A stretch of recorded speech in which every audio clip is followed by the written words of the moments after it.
In this video, you'll find out how to replace the Choc dispensing hose on your WMF 1100S. Switch the machine off. Pull out the cover of the coffee spout and remove the milk foamer.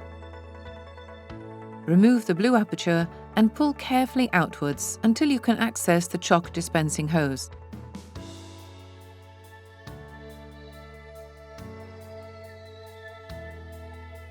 You can now detach the hose from the mixer bowl.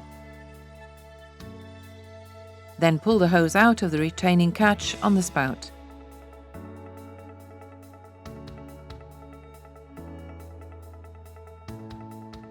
The new Choc dispensing hose can now be guided from the side of the mixer bowl out through the opening.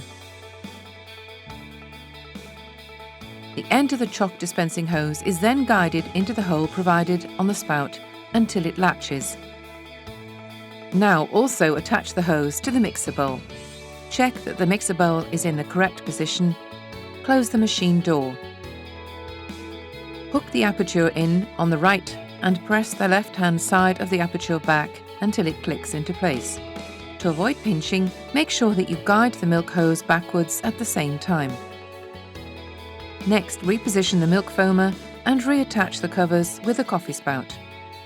Your WMF 1100S is now ready for use once more.